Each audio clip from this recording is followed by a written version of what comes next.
right? And Ravana has a chariot. Ravana has a chariot, right? Pushpaka Vimana, and he was using it. He was using it. He was at advantage. So Indra sent his chariot for Rama, and the whole world is watching. Whole universe is watching. It was not a normal fight, guys. It was not a normal fight. It's a fight Shama between Rama and Ravana, between all the goodness of the world and between all the negative qualities of the world, right? But merit-wise, Ishan, and listen to this very carefully, merit-wise, Ravana was no less. Ravana is not some roadside enemy. He was not a roadside gunda, if I use the Indian language. He was not a roadside small enemy. Ravana was a very intelligent person. He was a Shiv Bhakt. He was very powerful. He had the knowledge of Vedas and Upanishads. He was a spiritual person that way, right? And you know what all discoveries he did? He discovered something called Arka Shastra, like finding the essence of any plant. Like if you have tulsa, if you have basil, how to find the essence of basil. That's called Arka Shastra, used in Ayurveda heavily. He was an expert of aeronautics. He had almost 5-6 Vimans, like Pushpak Vimans. And Sri Lanka still have a legend of a place which is told in Singhala called Airport Repair Center. A word dated before the modern air carts have arrived, right? So he has discovered Vimana Shastra, Viman also. He has not discovered Viman Shastra, but he was expert in making flying objects, right? Some of you practice yoga, some of you practice music, Sare Gama Pa Dha Ni Sa, Indian classical music, or even Western classical music, right? I don't know what are the notes of Western classical music, right? Dividing music into 7 notes were discovered by Ravana, right, Vedhi?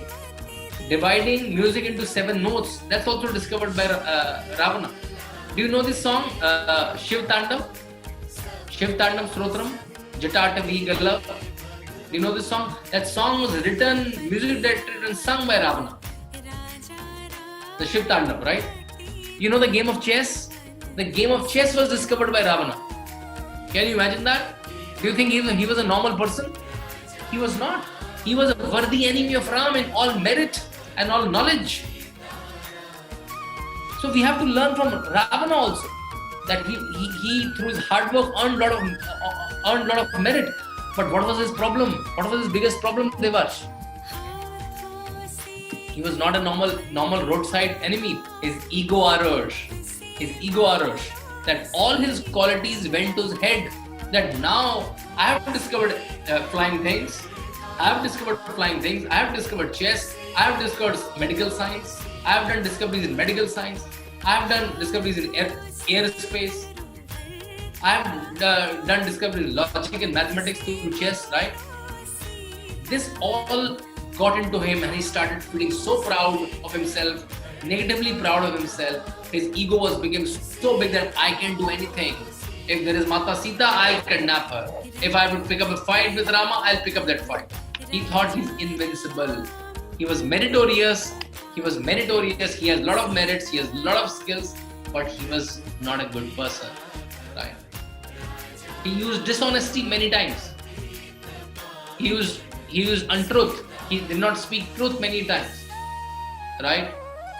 And that's our next leadership lesson. Very, very important. If you can forget all the leadership lessons till now, but do remember this in life, right? Right, Shreyas? Can we all close eyes for 2 minutes? And just remember Rama's life. Can we all close eyes for 2 minutes? Can we please all close the eyes for just 1 minute maybe, right? And remember Rama's life. Rama was about to become a king. He was exiled. He didn't know where to sleep, what to eat food. Can you imagine the tough life he was facing? He was married but didn't know what to do. But did he feel bad? No.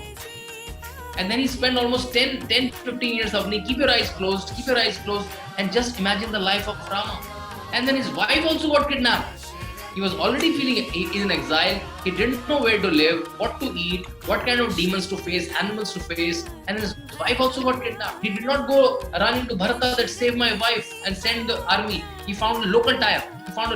Just see the grit of the person. He did not use any dishonesty. He did not do dishonesty even to his Vanavasa. And then then Sita Mata was not getting found. He somehow found means to find Mata Sita. Then there was a sea. You don't know how to cross the sea. Then he found ways to cross the sea. Right? Then there was a huge army of Ravana. Ravana's army, Shama, was very, very powerful. There were people like Prahasta, there were people like Indrajit. And then he overcome all of them. He and his brother got fainted. Even then, we found out the way in the form of Sanjeevani Booty. Just imagine the life. Do you think we have a harder, our problems are bigger than Rama's problem? Now you can open your eyes and tell me. From Rama's story from Ayodhya to now Lanka, do you think any of our problem is bigger than Rama's problem? Did he use lie anytime? Did he lie anytime? Did he use dishonesty anytime? Right? But in the end, who won? Who won? Rama. Right? The war was going on from both sides. Missiles are coming, arrows were coming. These arrows were nothing but powerful missiles. They were coming from both the sides. You must have seen in Ramanand Sagarji's episode, one arrow comes from there, another arrow comes from there, and they do and they goes back, right? They go back, right? You have seen those Ramanand Sagar episodes, right? Ramana episodes, right? These all missiles are coming from both the sides. The whole universe is watching. The whole universe is watching. The whole universe is watching. This is the fight for good and the bad, right? This is the fight for good and bad. The whole universe was watching. And finally, Indrajit told the energy of Ravana lies in his navel, Nabhi. You know navel, Nabhi, right? Right?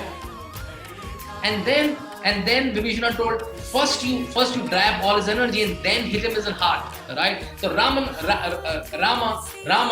put a powerful arrow on his navel, dries up all of energy, then puts one more arrow to his heart, and then Ravana dies. Remember, from Ayodhya to Chitrakoot to Panchvati to Kishkinda to Rameshwaram to Dhanashkoti to Lanka.